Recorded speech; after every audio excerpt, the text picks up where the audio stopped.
amaze kutusako Gravito Mutuju, Uganda's best rapper, hip hop award winner, balance the board, embuzi zako today, nanyini luga flow, nanyini stage, hakuse kufika tobo, nga musambu September.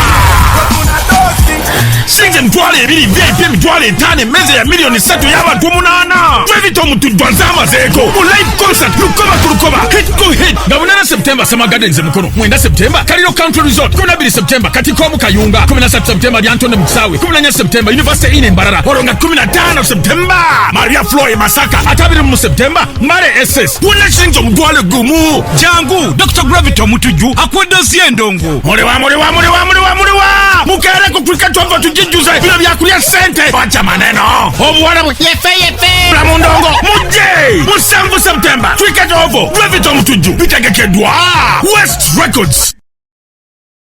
Abe kansanga Rolex chigwawa wetsesa abe munyonyo ntinda buzige chamwe chirimwe sape abe nasana abe kawempe abe ruzire mukono nebitundu ebinanye wona Sanyuka TV tusako Rolex Festival 2024 atinga kakache chintu cyo cyisizamu okuyingira zigera kubera emitwale 2 atinga VIP ya mitwale 5 ninga wogula ticket yongo kwesa next ticket ofune ku Rolex yechika cyonna kyoyagala kugamigire kuzo mwezi 18 mwezi gwa August ku Zoe Grounds Lugogo.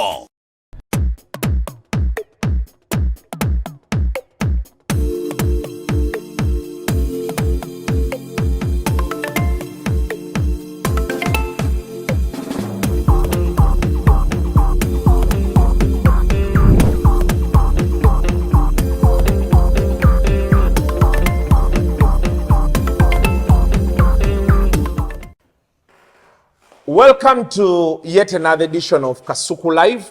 Onako railo tusinzide wano ku fine tuners. Fine tuned. The auto engineers. Garage eri wano ku Conrad House.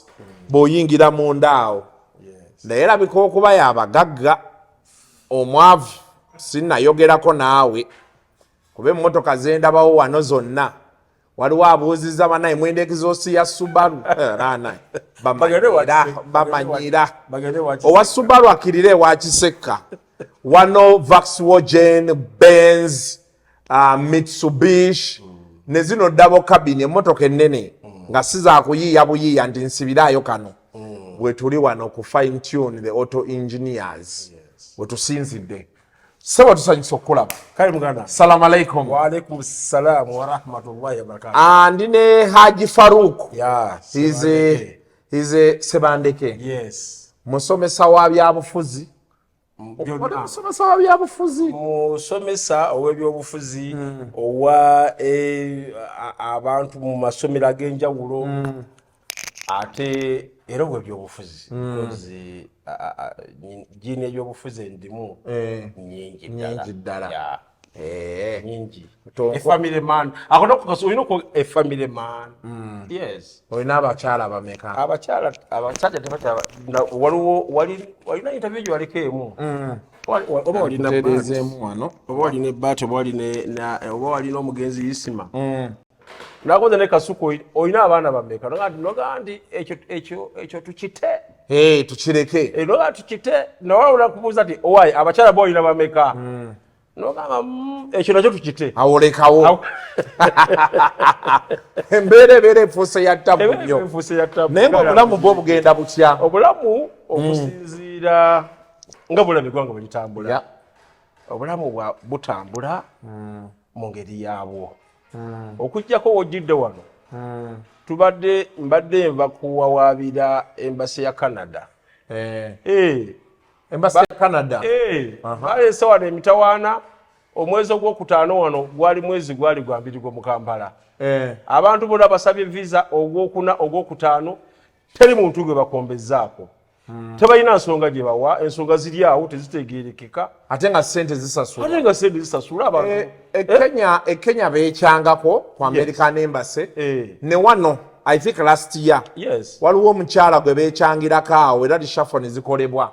Nga bagamba ye kulya jja. Yes. Tamuwa. Kakati nze mbabuuzizza. Tutaddemu tubuuza nti buli kintu kyonna kye bagamba omuntu okuba nti bamuwa visa. Tukikoze. Naye ogenda n'olaba nga abantu bonna buli muntu waliwo ibisamala abantu b'obuvunaanyizibwa ba parliament betwakolako nabo naye nabo abamu bali myezi 8 tebabaddangamu, abamu bali myezi 9. waliwo negwemmanyi wa myaka wa mwaka mulamba tebamuddangamu. Kakati tubagambye mune muli kuki kanenga nengamba kamba wawabiri kale wawabiddewo nyina gye mba wawabidde era notice bajja kugifuna eyo bajja kwesooti kubanga kisusse ng'ate abantu ate tebalowooza nti abantu buli kyayagala ogenda ewaabwe ayagala kulemerayo. They have a very wrong perspective. Balowooza nti omuntu ayagala ogenda ewaabwe ayagala kulemerayo, which is wrong. But there has been a precedent set. Most of the Ugandans who have left, okay, me that I know, abasinga abagenze tebakomyewo. Nevertheless, naffe wano mu Uganda tulina abajja wano ne balemerawo. Naye ate ne bw'oba olemedde waliwo guidelines z'ogoberera oba oli refugee gy'ogenda okusaba nga bw'omanyi basajja bamwano bagundi nengera musajja wamu namusinga ne Toronto walinga omukyazanga nnyo wano ng'ayogerayogera nnyo ali eyo Kaye Wisdom wamusangako e Toronto. Yes. ne Mr. Uncle Bean ali eyo kakati, but I went and came back. Kakati tebo bali baga tebakola ki nga nabo ekyabalemesa okudda balina ensonga zaabwe era n'eggwanga lye balimu eggwanga likimanyi nti ono ali wano gamba nga sigamba nti obisobola okubeeramu n'osigala nga weekwese. Kakati twagala batubuulire oba si kyo ffe nga Uganda naffe batuwe embassy yaffe wano eya Canada tulekera okufuna nga visa nga tuzija Nairobi oba Tanzania. That is very wrong. Really, era we have petitioned the Ministry of Foreign Affairs to work on that. Twakikolako wano American Embassy yali wano. It was in Nairobi. Era nga batandise obujjago nzeezo biki naye abantu ne bakikolako abakama baffe bididda paka embassy lwagikola ki letuuse wano. Kakati kitegeeza nti nekino nakyo I think it is long overdue. Batwala ebbanga ddene so byonsanzeemu gye mbadde nva naye nga at the same time tulina obulamu bulina okusigala nga butanga. sikitegeeranga bulungi nange this year nafuna invitation za Canada nga 3 zonna neŋŋaana okuzifollowinga up because anyway for us kati mwe muyinza okuba mugenda kukolayo business naye ffe tuba tugenze kukwata position kunyumyanyumyamu n'abantu kati ojja n'obalamu bw'ogenda e Canada air ticket yekututte bw'oba obadde ku ssente zo okufiiringa nti oli contented oyagala obeereyo waakiri omwezi kituufu ate kana nti bagenda kuwa budde eno channel naye eyimiridde okuba bw'obeera ebweru eri ate abali ebweru be basinga otulaba kituufu kati tosobola kubalaga Canada ate nga bali mu Canada ate bw'obeera eri ate abali eno byabagala tokulaba butereevu ate nga abalabira e Kampala batini kubalabira okuva ebweru.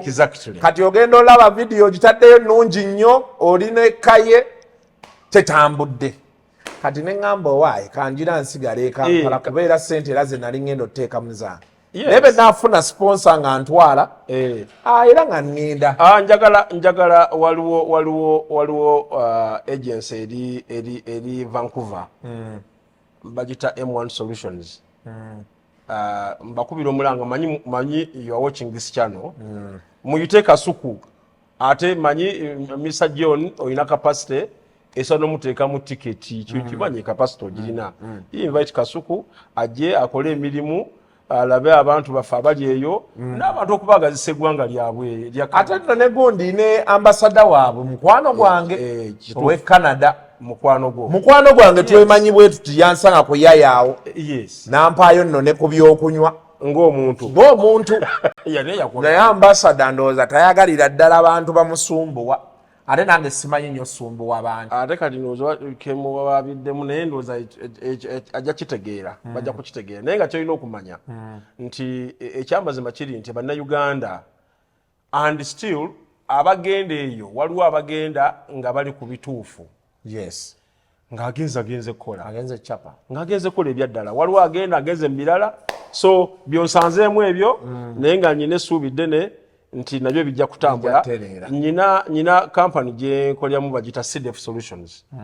CDF etera okubeera mu ina companies ezimu zekolagana nazo e Canada, ezimu ziri UK, kutwala skilled workers. Skilled workers. Kakati skilled be bano ba doctor, ba namawulire, ba lawyers, mulimu akati gwe kati nina kwogera naawe. Mulimu and some others, but that's why mbadde nyina okukiteekamu amaanyi okulaba nti embassy zino ne bannanga abalala tukiteekamu amaanyi tulabe ng'ekintu kye bakitereeza. Otherwise kigenda tule kiroboza omwezi gw'okuna n'ogwokutaano gyalimiranga wano e Kampala for no good reason. Ate nga abantu bateekamu ssente nnyingi nnyo. Naye kati abasiddefu bagambe batuweeyo ku bulango kuba abo benjagalira ddala olanga. Abasiddefu omanyi lwaki? For long mbadde nga ngamba abantu ku channel kuno nti bw'oba ogenda kati ng'eyo Canada UK tekikwetaagisa kugenda ng'odduka. Ministry ya gender nalaba erina contract ya signinga ne UAE okutwala skilled workers. Nti bw'ova wano otuuka oli musomesa ng'eri ogenda somesa kituufu. Kati benfunanga mmwe byensinga okwagala sikyayagala nnyo nti ate tutwala bakadaama simaya baani skilled kuba abaana baffe bangi abali eyo abasomye ate nga emirimu wano tegiriwo ate nga eri basobola okukola. Anti kakati kankubule kasuku nakulaba UK. When you are in UK I was there also. I was watching, yes. Onaku wali wakatuuka ku wasooka ku Emirates nosooka ogenda e Manchester. Wali ayinza okuba tewandi organizinga bulungi naye nga wali ofuluma wali nga nakulaba nga opposinga ku I was there. Naye kyali kintu te waliwo camp gundi emu eri Croydon nga twakusalinga nayo contract nga yatusaba abasawo nga 30. So I had gone to see them n'okulaba ngeri ki tuyinza incorporating into that system. Naye nje njagaddemu nti kati saawa zo balina program gye baliseewo ey'abannanizi nga bwolaba bakadama bano ab'ebuwarabu nti omwana bamuwa paundi 3,000 ku 4,000 omwezi kubeera nani kubeera ewaka abeere alabirira abaana b'omukulu ewaka n'okulaba nti emmere agifumbye n'ebirala kuba bibuuzawo nejja si kubeera nani ewaka byatuuse 3,000 to 4,000 pounds. Naye nga because getting a work permit ya Europe oba Bungereza oba US kitwala mukakabanga sibine byabakadaama nti nga bw'ogitandika olwaleero mu weeks 3 oba ogikoze eki oba ogifunye eyo ye twala mwaka ki akabanga kubanga there are things which are supposed modalities ziri eri ze musookeramu then ne musiteeka wano then oluvannyuma ne musaba go omwana ava wano ng'alina work permit ya myaka egi ya myaka 3 kati bakitandise naye bakitandise mu ngeri mpola. Twayagadde era twali tubagambye nga Ministry ya Labour eri liaise with the Ministry of Labour in Uganda ekintu kino kibeera official nga si byakkuku nga bwolaba kubanga now it is CDF now currently I can tell you CDF liaises directly ne Croydon company eri nga yo nga tukikola ku gundi yaffe era mu kukikola mu ngeri eyo ne kitambula nga abantu bagenda finally mu ngeri yaabwe kibeera official nti omuntu ava wano ng'alina work permit. Naye nga kitwagala Ministry ya Labour ya wano nakyo eteekewo amagezi kubanga Abannayuganda bali wano ekyamazima abantu bangi n'emirimu tegikola ki emirimu mitono kubanga ebweru ne waba wasoma abali e Canada bakimanyi abali ewa ne waba wasoma gwa kusimula ndabirwamu ezo omulimu gwo gyeguli ne waba wasoma gwa kusimula ndabirwamu ezo omulimu gwo gyeguli ne waba wasoma oba kibira abaana babira mu garage wano automotos wano naye ne waba wasoma gwa kanika omulimu gwo gyeguli kubanga Omumerika oba Omungereza oba mu Canada bwavuga emmotoka eyo ne webanga ebadde efunyemu problem oba ku kisaawa ng'ebitala bye byase ayagala gitwala mu garage si mu garage abamu agivuga n'agitwala walina gye batebera ebimmotoka eyo dumping site ate nga yalina okusasula oba oluusi webanga abali ne bagimusasulamu kugamba nti obuyiiya buno obw'okukanika ekigenze ewala tebabukola ki kati omwana ava wano ne knowledge eyo n'ayingira mu nsi ezo abawanjawulo nnyo naye kati gavumenti yawo neerema ekitaapinga naye we ask them ekiyingiremu balabe engeri gye bayinza nabo okukitambuza so byebitambula Aji namusanga mu nnyonyi awo wiiki ewedde ne twogerayogeramu awo naga ate akasuku ffe bwetuli we want to share knowledge ne nga ate bino byensinga okwagalira ddala ki ekitambula mu Uganda kati abaana obalaba abaana mbalaba naye oyogedde ekitambula mu Uganda nina kitaneewuunyisa ng'omusiraamu saalabi commentingako nnyo because biraisinze emotions z'abantu nyingi ebya hijab nation ndabe birese miscreations mu basiraamu to me as a scholar nze ndaba nga tuyinza okuba tuddusa oba emisinde ne tuyita tudduse nnyo emisinde nga tunaba kumanya ate kiri mu maaso omwala ono gwenda bateekateeka abantu bayinza okuza nti oba omuwala yantumye naye nze tuzze kunyumyamu mboozi yaffe naye naye ndi ku byange I have never met that young girl naye nga mbadde baseeka basomesezza nnyo ebintu bino abo nga bali against abo nga bali pro naye nze njala kutwala position ey'omumakkati nti abagamba nti no hijab nation eriko problem of course nabo balina ensonga zaabwe ze bagamba nti ntuufu abasiraamu abakyala n'abaami kubanga beegasse wamu number 3 number 2 abawala bagenda ku modelinga and modeling in the principles of Islam kiba tekijja buki bulungi kati nze nandibadde ndowooza nti nga bakama baffe abasina Islamic knowledge bandibadde bayita omwana ono instead of embarrassing her ne bamutuuza wansi nemagamba omanyi for this and this to happen do A, B, C, D oba concept ye eriki mubuuze concept yo eriki kiki kyoyagala what do you want to achieve because kyendaba ye okusinza ku explanation ya Zubeda alabika okuba yinga kyayagala okwachivinga kulaba nti abaana abasiraamu bakimanye nti okwambala hijabu is normal okwesiba akatambala ku mutwe and I've seen that bayona balibu nnyo batono nnyo abali mu limelight wana abali mu social class ababeera nga basiraamu ne basigala nga beesibya akatambala bagala nnyo okulaba nga basiba obuviri bwabwe bulabike ejali empanvu bweziti but I've never seen that girl mu line kati ayinza okuba naye yeyo line gyayagala okukola ki okulaga nti no you please waliwo kalayini kano ketusobola okukwata okusinga okujja nga wekyamudde abamwekwasa kyetumanyi hijabu entuufu gye ziri tumanyi kati aleeta abazirina babamanye n'engeri gy'ojambalamu ennaku zino abawala babadde batandise oli ayambala kahijabu n'akasala ne kamukwata bwe kati twagala tubuulire ye nti bwe mujja mu hijabu nation kino hijabu entuufu bweti bweyina okubeera kati bashekhe fanani nasuubira nti bandibadde bagayidinga omwana ono ekintu kino asobole okukikola ki nga bwolabera abaseeka bafamu baali batomedde ku baseeka bafamu bagenda balumba abaana abano abayimbi ba King Saha baani waliwo abalinaso balumba nti tibakola kikyamu eva abantu abo tulina kusala amagezi tubaze tutya bwaba musician otambula otya mu music wo nga omuzizi obusiramu tozisudde kale music bwabanga tugambe nti ali haramu yes but now how do you send the message eyo ogitwala otya n'ogiwa omuntu oyo n'agitegeera obulungi asobole okola ekyo kyokola ki kyoyagala ekiri mu layini y'eddiini so nze mbadde ndowooza nti nno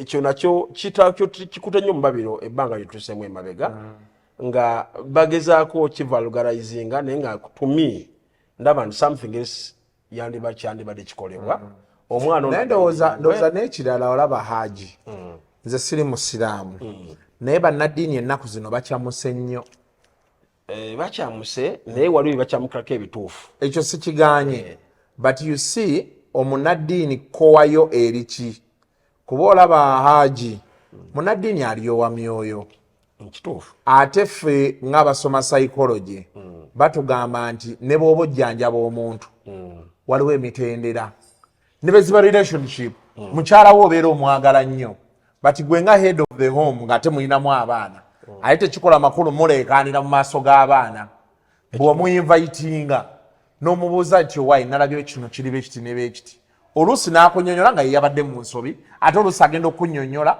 ng'ate kye yakoze kyeki at the time kati bannaddiini obuzibu bwe tufunye nabo obusinga si bamaseeka bokka tulina bapasita tulina n'abafaatha tulina ne barevulani kituufu okulowooza nti ye alina kuyimirira buyimirizi ku kituuti agambe ku kasuku kati ng'eyo hijabu nation ogiraba senga bayita Zubeida ne bamugamba nti eddiini tekkiriza ku modolinga naye ate ekya modolingi bw'okijjamu ate waliwo abatunda shariya abagenda ozishokeesinga waliyo gwe tugenda okugambako nti oyambala shariya n'ogisala oba otegera sayizi erina kuba bweti okitegedde kati kibeera kyanguwa nti Zubeida ategeera nti ne mumutima mwobeera ojjidde ajja gambaye kale bekiba nga bwekiro bwekiri ekyokumodolinga katukijjemu tusigale ku kino eddiini kyekola kyekkiriza naye kati ba religious leaders bafuuka sensational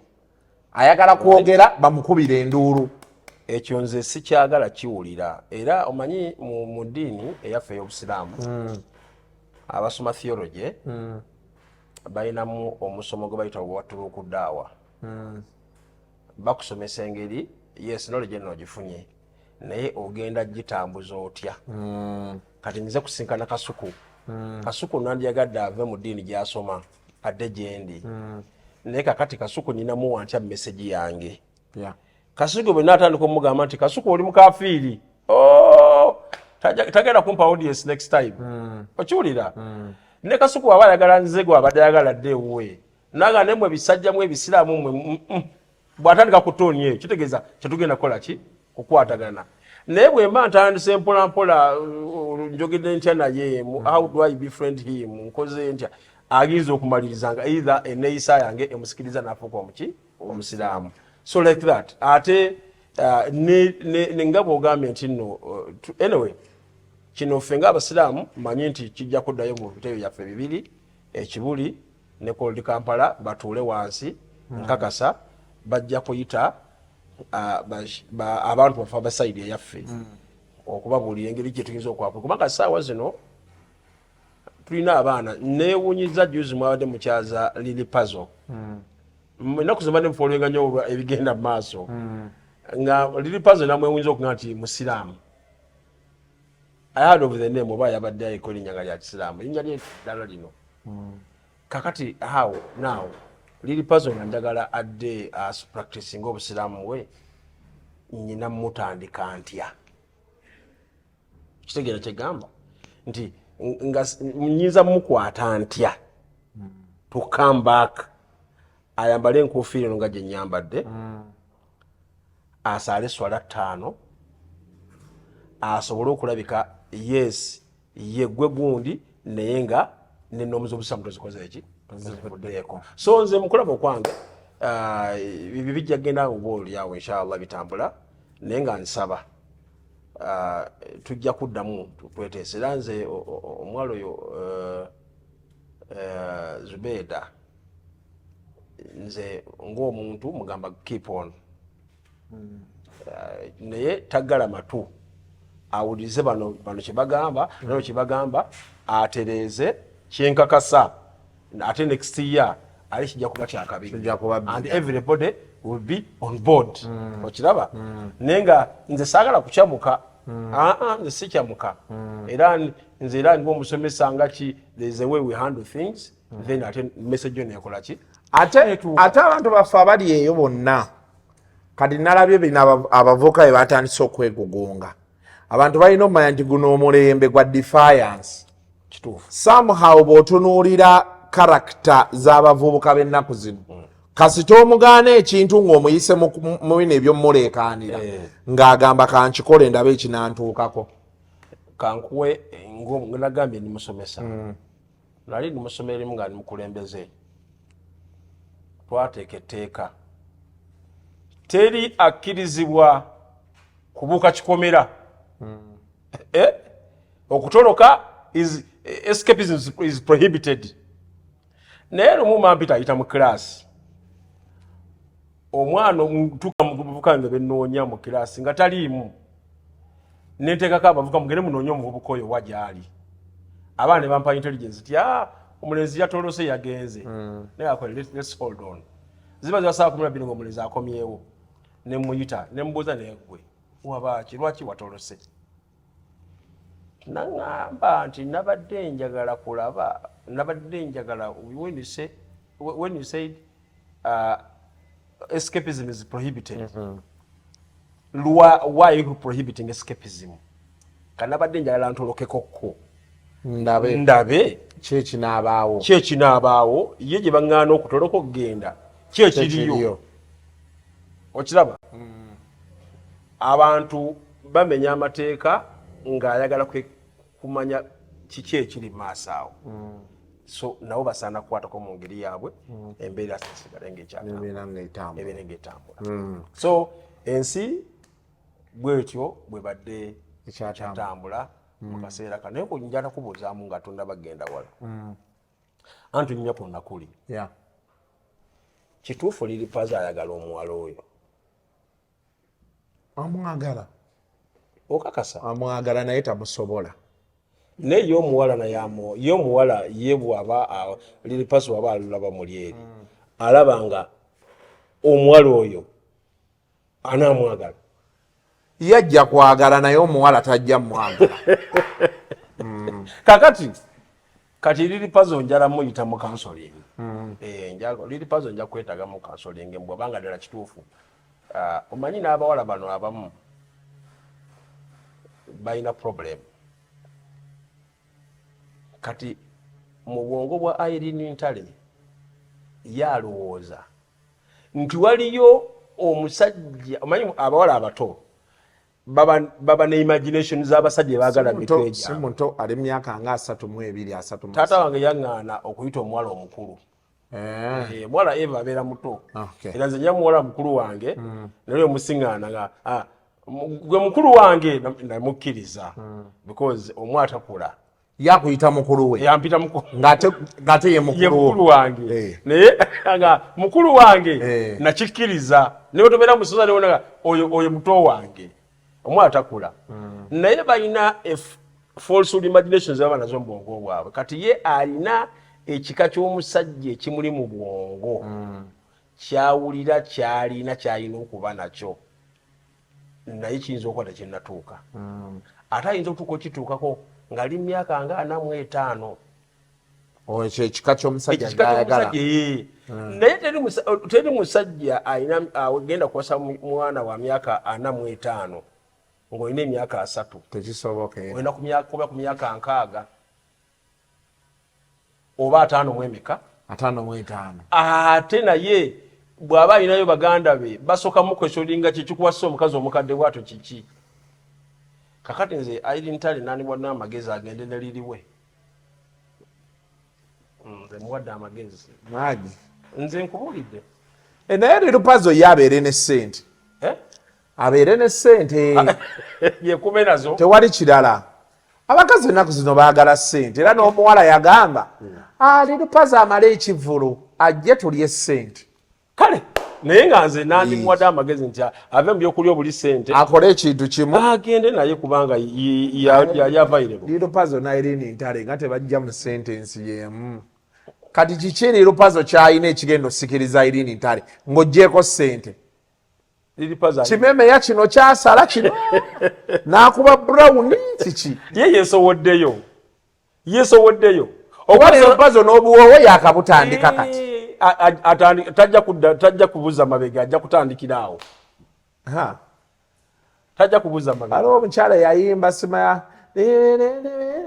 abakyala aliba balita grade Sister Charity olumanyi nduwulya buwulize sirute lirupaza ajja kwetaaga odduwulira olumuwaddalu grade buli muntu amanye grade ye ne Bobby yagamba mmanya saizi yo nga toyambala saizi yo kati Irene Ntale saawa eno ali America ono ali wano ate teyagenze kuyimba yagenze bibye ne abali eyo ne bagamba waali katumutegeketegekeyo kati lirupaza alinda lwana agenda mu America nga bamutegese ekivvulu kati gwomanye emmotoka omuwala oyo zaatuulamu amayumba gokka gaasulamu ajjagwe mu muzigo gwa lirupaza wali emakindye tekisoboka saagala aloote ajejjemu ebirooto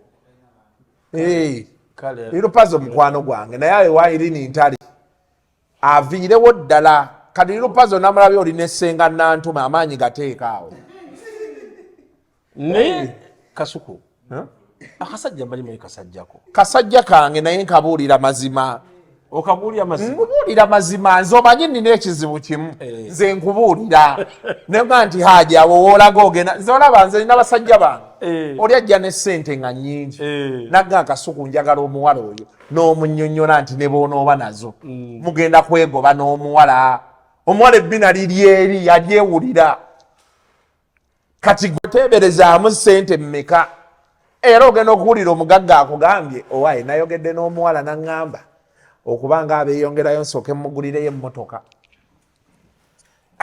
kati omuwala ow'okwegayirira ow'okumanyiira ku nkaluzo nze nga nkwadivaizinga nti tokola ki awo tolinnya kati lero pazo kyemugamba ajja kwemalako n'ekitini kyayina pazo wammato gwamu maanyi naye kuba omuwala eneya ayintu gyali mujjako tumuwe erya Fatuma kubanga manyi naawe lisaidi eko haji tujja kulimuwa ebirooto bya pazo ogenda bisiikuula tujja kulimuwa ekitali ekyo lirupazo afune bufunyi bufaananyi bwa Irene abe nga abutula ate okumanya era tajja mmusobola bwe yamukubidde akayimba famire y'akatone emugaa tokiddangamu bamutwala mu kkooti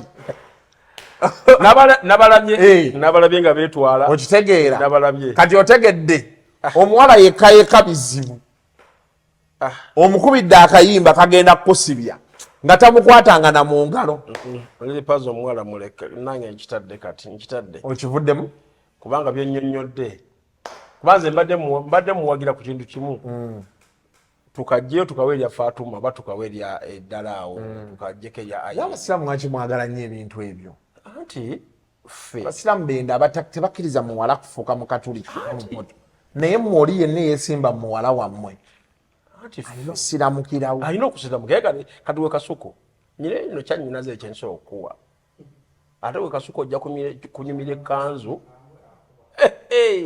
kasuko ojja kunyumira ekkanzu gwe n'enkofiira yatulira wano ku mukutu gw'olabe nti okimpadde ogaa nti bannaye nzikiriza ashhadu an la ilaha illa allah wa ashhadu anna muhammada abduhu wa rasuluhu munzisa ebintu tujja kussa ebintu kasuko naye wali ekyamugandawo omukazi mukambwe gwe nnina ewaka mukambwe tujja kusema tuwave Allah mutugondeze mwajja bakolimira tajja bakoba ajja bakolimira tujja kusema tuwave Allah mutugondeze natambule bulungi naye ndewe bekyetaagisa mwana omanyi ffe waffe our religion is Mungu yagikola nti tusika nnyo ng'omuntu ajja gye tuli era eddiini tetukkiriza bwe mba ngenda kuwasa omuwala nga bamuyita Christine Christine alina kusooka kukkiriza kumujjako lya Christine adde mu ddiini eyaffe ate nze nsooka musomesa n'ategeera okusaala n'ategeera okwawula Katonda n'ebirala sigadde n'ebitambo naye tuyina abo n'akalokoka n'akasiramuka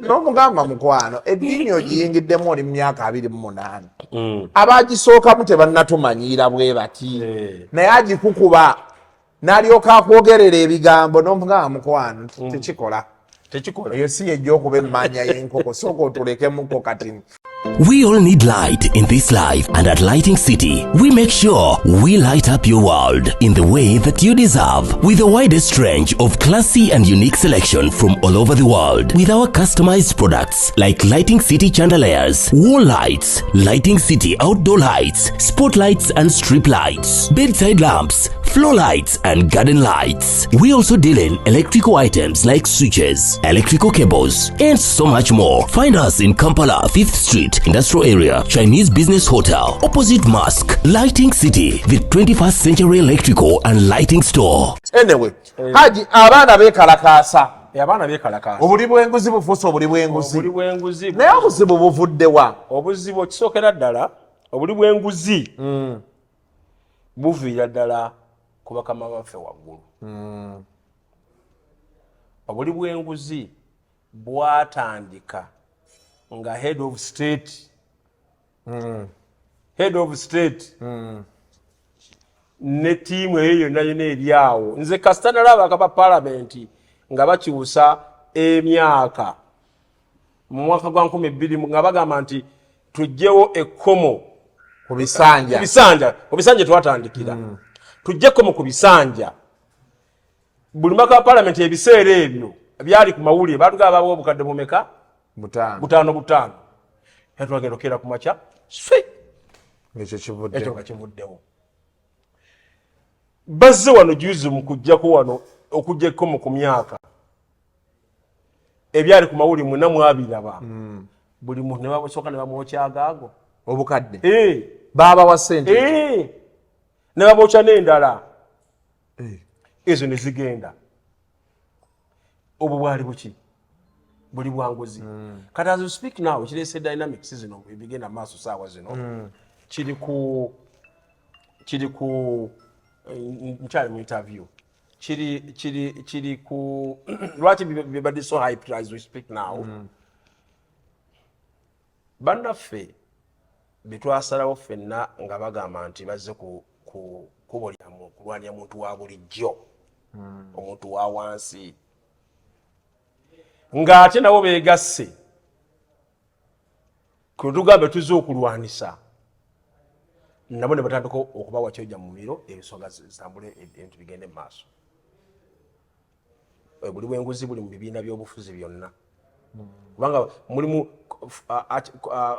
border to border association from all political parties across the divide. In NUP, ate NUP kiri waasi.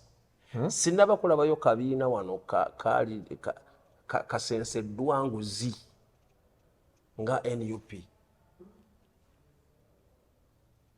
Yes. Ebigenda maaso biraba.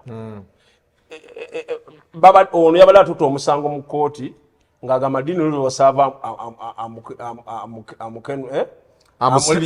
amulebuddemu okulya 1.7 billion. Twali akakyusa bwe tuti ate omusango bakoze eki? Batugamba nti omusango baguggyeeyo omusango.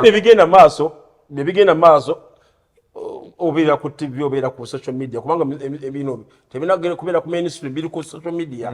Era gye baguteerayo akalebule gye yali era gye tubifunira nti omusango bakoze eki? Baguggyeeyo. Kakati now if you are saying it is false, lwaki omusango okola ki? Ogugyayo. Aba bakansalazi ab'ewakiso ku district ebitundu 99% ba NUP baagaana okuyisa budget omwaka oguwedde nga bagamba basooke bawa buli omu emitwalo 25 bali bakansalazi 10 baasaba obukadde 25. Speaker owa kansa eyo wa NUP ne beekuba era bamala bazza bbali nabawa emitwalo 25 buli omu obukadde buli omu bonna yonna nga kanso bo basabye obukadde 25. Kati nga buli kansa alina kufuna emitwalo 25 just emitwalo 25 ne bakoma mu kanso ne bayisa budget. What was that? Ebanguzi ensinguzi ebigenda maaso ku wekitibwa Mpuuga naye badde obiraba. Naye babiwozaawozaawo kakati omanye wekitibwa Mpuuga ye ssente ezize zayita mu palamenti akakiiko kaziisa parliament yaziisa naye nga bo bana bamwakyuzi nga bagamba yali kwamba enguzi is the talk of everywhere. Laba abaka ba parliament bakuta abali munda. So enguzi wano gimalawo. Fenna nga abana Uganda. Abaana bano kye babadde bakoze ekyogenda ku street. Buli muna Uganda yena abadde ayinamu akategeera. Twali tulina kujoyinga abaana abo. Era abaana abo twabaliddemu olukwe. Kasuku nawe walidde mbaana abo. Fena batagenze kubanga ripoti ya Fuluma ne batugamba nti buli mwaka Uganda eluzinga 9 trillions, in fact 10 trillions mu nguzi. 10 Kasuku 10 trillions nga twazitadde mu economy yaffe wano zikole emirimu. Tosobola kusingana binya Kampala. Tosobola kugenda Mulago nga tewaliyo ddagala. Twane betu ina health centers 3 ku buli muluka nga sina 2. Government ina manpower tena bakufuna basawo kati be recruiting kutandika kuservinga abantu. Why? Egamba tena sente. So if that money is channeled mu recruiting yes. Human resource, twane badde gwanga lirudawa tani badde liriwala. Now you see what is going on. So corruption mu Uganda okutuusa nga head of state akkiriza nti kati alina goodwill egenda okulwanisa corruption. Corruption wasobola okuva mu Uganda. Naye nga bw'aba tanaba kufuna goodwill, nja kuwa ekyokulabirako. Museveni ku kintu kye yali akyaye kyenkakasa yakyawa sigala. Sigala? BAT eri awo. Yemu mu mwaka gwa 1995 BAT yemu ku kampuni ezali sinzo okusasula omusolo omungi mu URA. Museveni yagwefiiriza n'agikuba paka kukakuki ku ttaka because egamba ye goodwill ey'omukulembeze gy'abaalina nti kino nzikiriza kigwewo. But I speak now, ebintu bigi bigenda mu maaso buli kintu nnyo Museveni nga takyagala tusobola kubeerawo wano. Kati enguzi wadde ayigigi waali ababaka parliament gye bagamba tugende tukole ku lifestyle audit.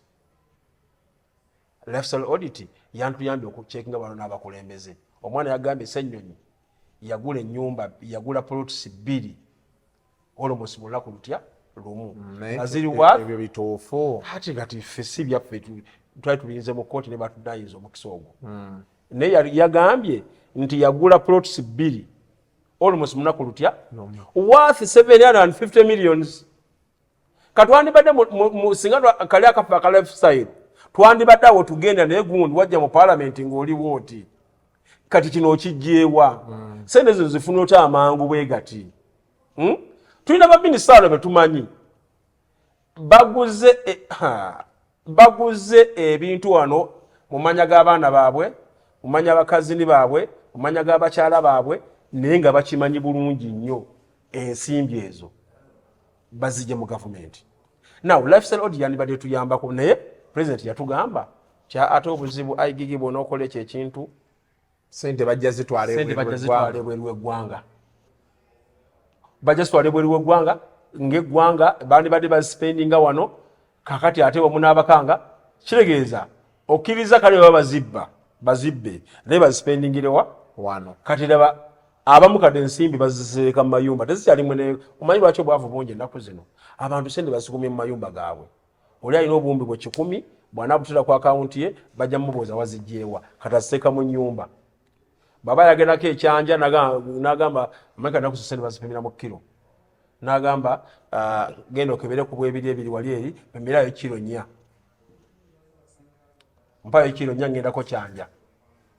N'agenda nakati enkya ngenda mbala nti mama w'abaana genda okebere ku bw'etaano ompimirako kilo 6. Kubanga n'amaanyi agakyabala okuddawo kwa tebajja kukola ki kati that is gwanga lyaffe bwe tusaawa zino bwe tutuuse. Naye byonna bikolebwa under the watch of the leadership of this country. And batukutte nno tenda abali mu government n'abali mu opposition, leading opposition, bonna bakutte Uganda tenda. Kubanga bonna almost oli mbogera lutya teri muntu ayagala kwakyuzinga munne. Mwai Museveni bw'omubuuza abantu bano betugambyeko bano abali kulozi bwe bati lwaki bo toyagala ng'asirika. Bw'obuuza Mwami Kyagulanyi Ssenyonyi bamuimplicatinze ku nsonga bw'eki lwaki toteekawo inquiry enoonyeze ku Ssenyonyi ono bw'anaazuulibwa nti nno si kituufu tumusonyiwe nga public kati omusango baaguzizza mu kkooti y'abantu bwe bagambye ate bwe babagujje babaguzizaawo kati kkooti y'abantu yegenda okusalawo oba yali oba teyalya. naye ruuma ya Ssenyonyi eyo yatandika ng'esaaga naye maama buli wamu kati esenseddewo naye tosobola gimalawo. Nabadde ku mukolo ku Sande nabadde nvuddeyo okwogera twogera bannange mwe bali bannange okujja ne banetwewa nekitiibwa bannange kwaddeko memba wa palamenti sijja kumwogera linnya jagamba muloopye nze gwayise muyite n'avaayo ne mukwasa akazindaalo yali yakakwata akazindaalo. Abakazi bavudde mu tenti eri eyabazze okukyala n'agamba Wanuupu sebo tugambire Kuloopu atuwe kawumbi ke yafunye ebiri eyo mu kyalo si wano no Kampala twabadde mu kyalo kati webanga luuma entuuse ne mu kyalo eyo olaba nti buli muntu akikoze eki gavumenti erina okuvaayo ewe abantu okunnyonnyola ebintu bino tuyinza kubikola tutya tuyinza kwogera tutya ku corruption ono tumumazewo tutya ffenna nga lwa abantu abali corrupt abantu babamanyi. Omanyi enguzi eya mirundi ebiri enguzi emanyi okuyamba oyo agiwadde ate neyamba n'oyo agiwadde kati ekiti tutwika ku nguzi okimanyi agigaba n'agifuna kati owa traffic akwata wali kukubo kasuku naga tulina driving permit nakewera omusolo nga gagwako nagamba emmotoka engenda gipaakinga osooka ogende okutwala mu kooti egenda okusalirawo kasuku obadde ogenda mbalala nagamba badde ogamba otya nagamba nzijyamu nagamba njagala kyegi nomugamba nyina kyesatu nemujjanga mukka nagamba kale mpa ekyesatu ekitundu katege bw'ogimuwa aba akuyambye gwe aba ndibadde stopping oba ogenda kweyongera gye badde okolaki so naye bw'abanga maama abaana yamusabye omugaati obunene ne kilo sukaali 2 nazo sukaali aba azikoze eki aba amukoze eki kati that is how tricky enguzi is. The giver and receiver both benefit naye kakati in this case ffe ng'abantu ba bulijjo ffe ng'abannansi ffe tufiirwa nnyo mu nguzi eri ku sikeeri eyo waggulu nga sente bazijja mu kitavu kyamusolo kuba kati oli wa CAA sente yazijjawa ziyawa bano zebagamba mbu kuba nange ndipotinga bya ddiini lwasamba byebagamba mbu ezo sente yazijjawa si project ya muntu era ne budget we wagirabye mulimu sente zebabudgetinze zebalocatinze CAA that is our money era tugenda kusasula okiraba so when someone gets from there oyo aba akutte kuffe era buli wogenda mu basebo ne banya buli wogenda mu ddwaliro ne bawusinga nanga teriyo ddagala lowooza ku sente zaffe zandiba zigenda mu kirwa mu ekyo so abaana bano abakoze okwekalakaasa bakukoze yes naye bannansi abaana abo twabaliddemu olukwe president yavuddeyo n'agamba yandibadde yeegatta ku balwanisa enguzi naye abategeka ebintu ebyo baali mu sente z'abantu abali ebweru w'eggwanga foreign agents n'agamba ekyokulala baade balina sinister motives ebigendererwa ebirala ante kasuku bigendererwa kikubanga abaana bazze bakugambe twagala kwekalakaasa because okwekalakaasa is a constitutional right kakati amagye ge wayiye awonaona ku lumu street tanka biki nalabye abavubuka abazze babadde abavubuka ndowooza nga 15 wano ku palamenti nalabye abavubuka 3 gwe kwata nga bwe bakwata Ssekikubo abagenda ne batambuza ekintu kya Ssekikubo kwata amajo gateeke eno neno gateekeyo bano bakwate placards zaabwe batambulenga bagenda you give them security yes bagende ku parliament twagala kusigana speaker tumunyonyole lwakuba ne bano ate abekalakasi nabo kyemba nenyamu okwekalakasa buli okuteekanga kuli person it loses meaning noli gwolowoozaako alowooza nti gwe toli ku kyakino you are fighting her position or his position kwanda bode bagamba Anita must resign Anita must resign Anita must resign kibange kitegeeza nti no you are attacking one what nenge no ekintu kya corruption kiri broad wasana okwetingamu next time naye nga security ade ino okuwa abaana on protection ne bayingira bade baana bato ne bayingira ku parliament ne bagenda wa speaker obana bagenda wa deputy speaker ne bamuwa ekiwandiiko kyabwe nti kino bye tulaba government bye ino okukyusaamu mukole kino mukole kino mukole kino yo government erabe naye this system of harassing harnessing beating arresting everybody tesa tuyamba kutambuza gwanga maaso in fact kyongera kuuma busungu oba oyongera kuuma busungu mu bantu which is very dangerous in the long run yeah okay tweyanziza nnyo obudde bw'otuwadde budde bwe budakika 45 okay tuziwayizaamu ziweddeyo Emboozi emboozi buli lwebeera enyuma bye bibeerawo naye nga nsuubira okuba nti gwe ali eyo olina kyoyizeemu naye nga bentera ennyo okkubira omulanga abantu baffe abali eyo buli ali mu kifo nga you have to deliver a service to the people.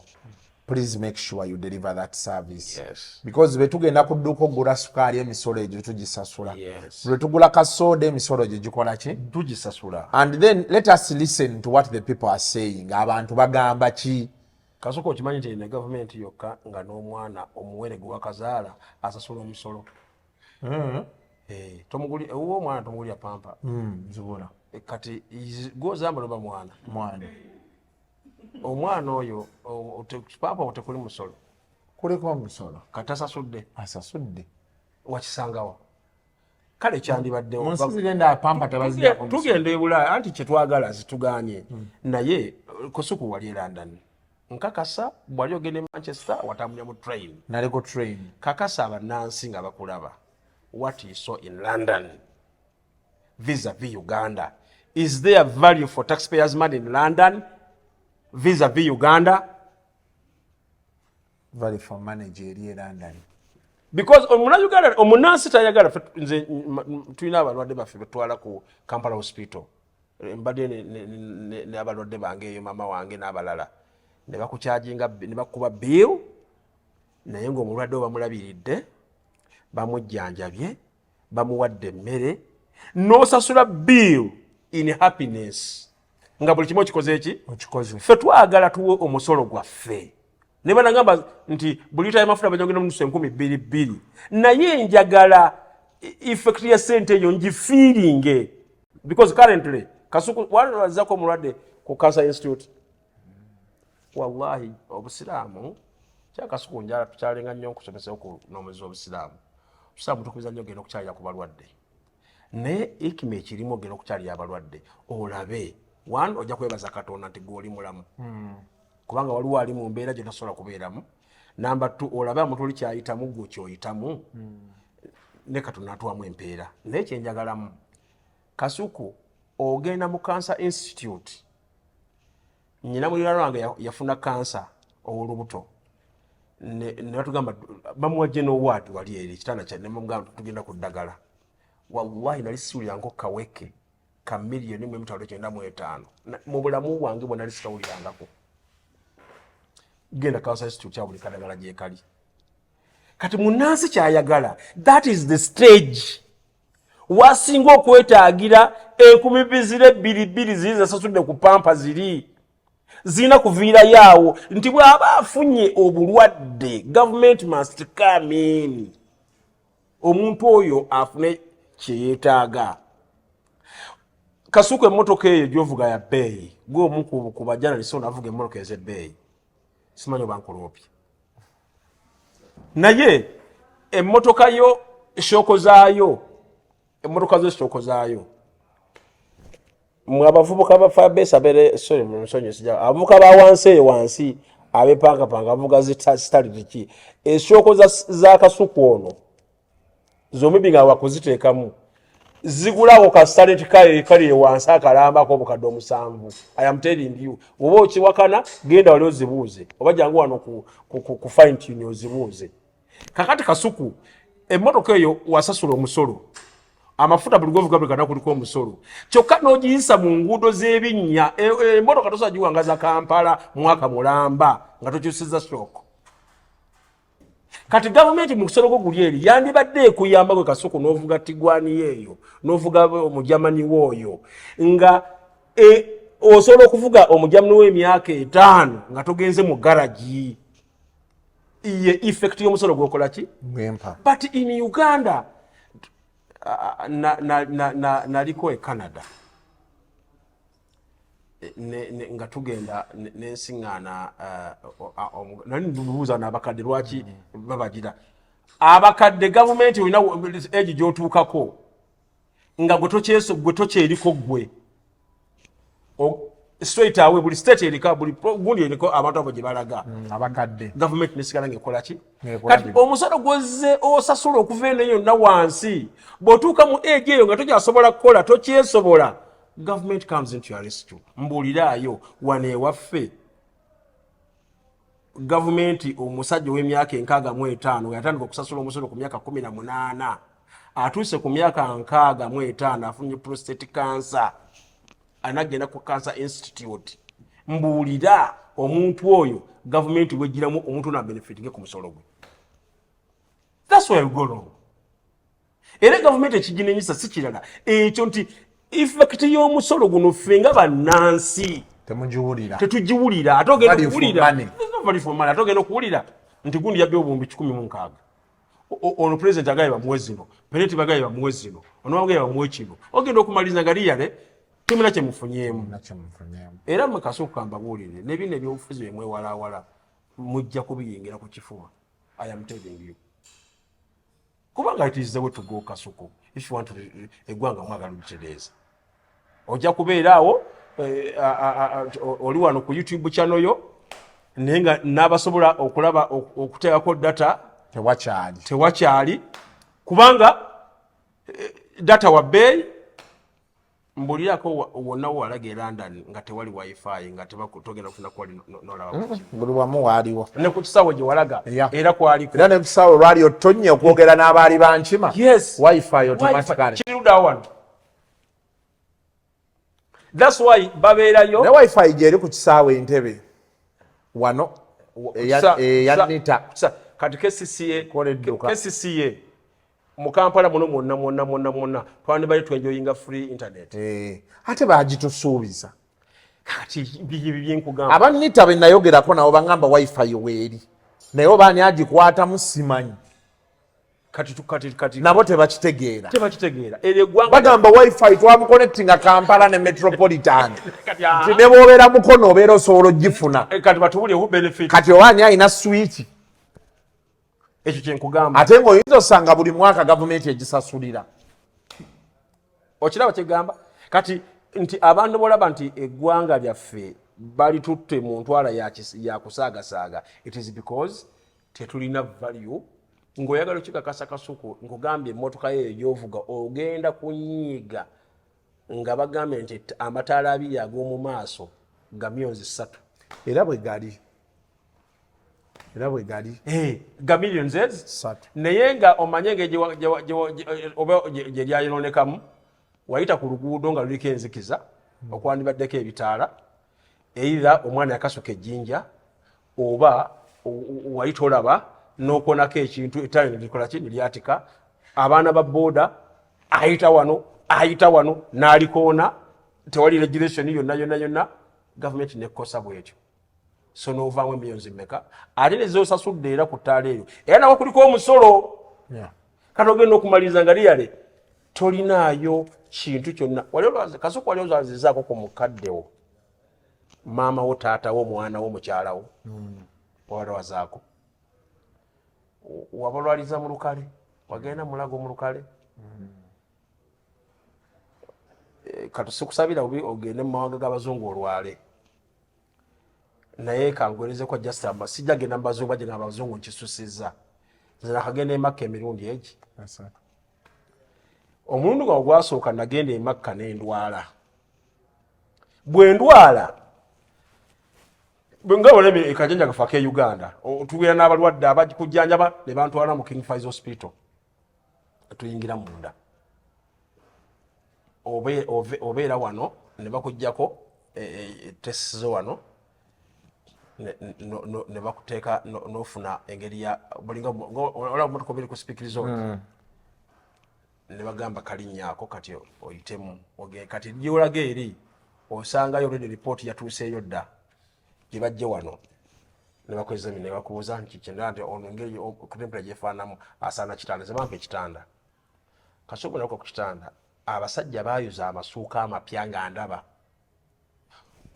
banansi ne bagaala ku kitanda nentula ku kitanda ne mateekako amacupa kati mbagamba nti abanange nyina omujjanjabi wange akola ki wali bo bamuleka wali eri nebagamba nti yalla oyo takkirize bakola ki wano buli kimu weekiri nendowooza wallahi sente bagenda kunkuba bbiiru kasuku nalya nanywa for 3 days nalya nanywa nakolebwa buli kimu for 3 days nga buli lunaku ekiro bajja ne bajjako amasuuka ge nasiibyemu emisana ne mbateeka amasuuka amapya nga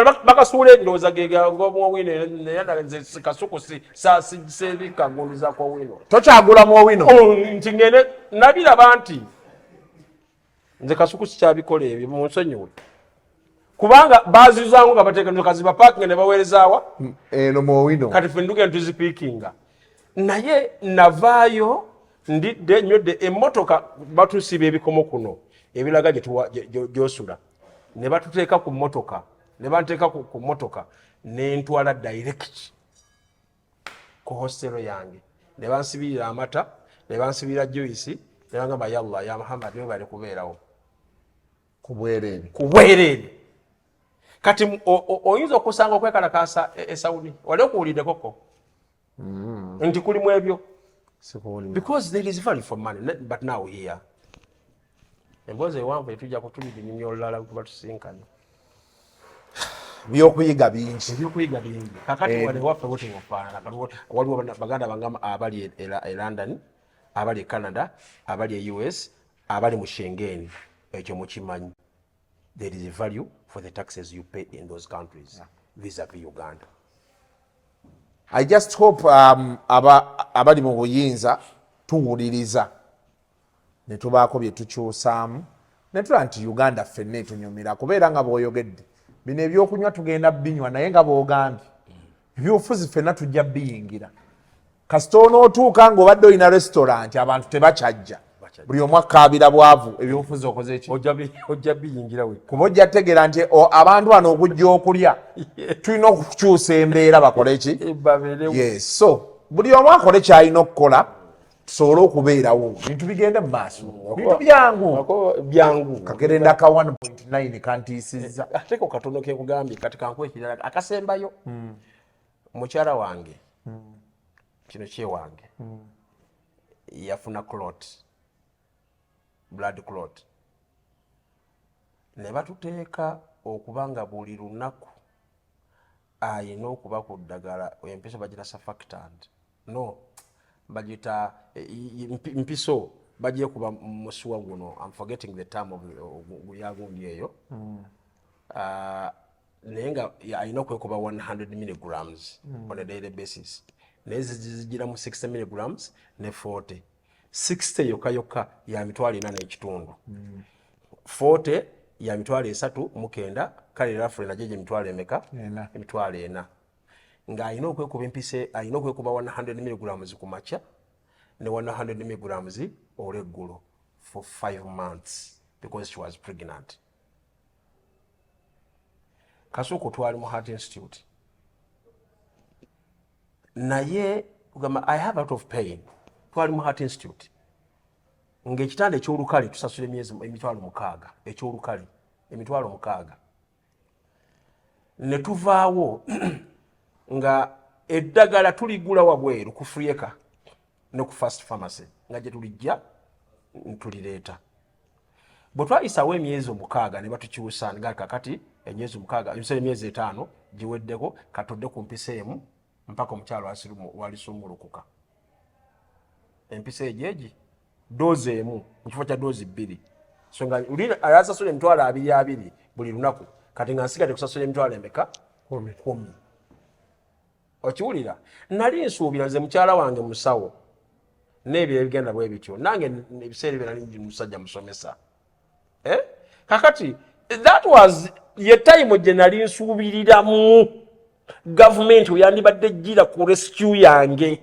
nti ono musomesa oli musawo okitegeera naye ate ako katono Kasuku nabadde n'omulwadde mu ekiruddu ng'alina obuzibu bw'okussa mukyala mukulu bwe yavuddewo okussa ne kweyongera okutoleretinga ne batugamba alina okugenda mu intensive care ICU ng'ekiruddu ICU teriiwo ne batugamba tugende e Mulago ekiruddu teri ICU batugambe ICU wodi bali mugiddaabiriza tewali mpozi nga yakaddako kati ate nga balina ebitanda 8 ku balwadde ebirala ekiruddu abeetaga ICU abantu abakulu bayinza ICU waliwo ey'abaana abato n'abakulu ey'abakulu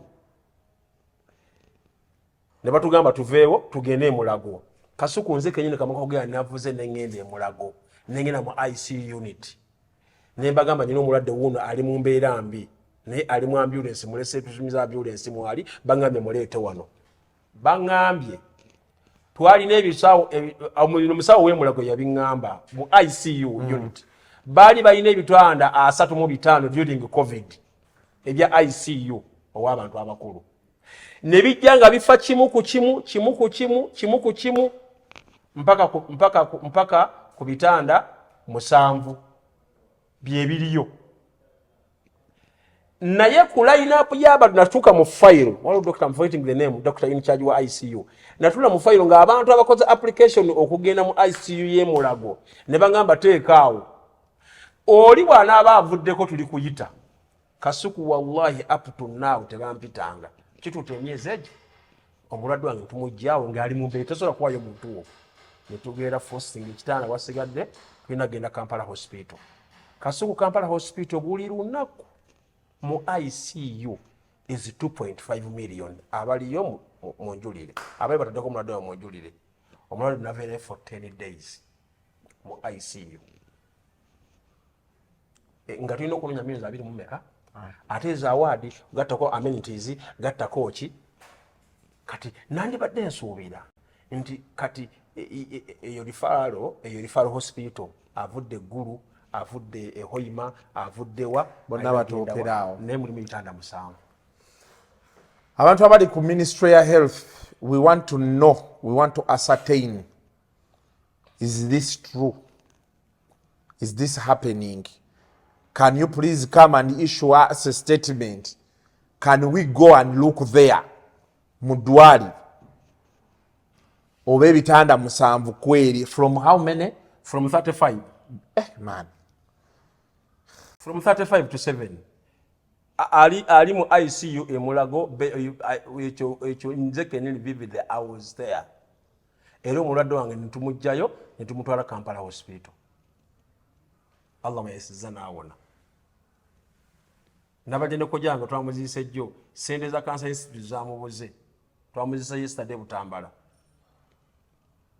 nga balina eddagala lyabadde alina okumira liri ku mitwalo 85 okusinda ku sejji yabaddeko nga lyalina okubeerako buli lunaku baguze eddagala ennaku ezi tukwire kukojja w'egindi tukwire kukojja w'egindi olwokuna lulwaganye luyagenze twamuzise Butambala yesterday bintu si byangu byakwesabira mubeere bulungi mweraba tunaddiŋŋana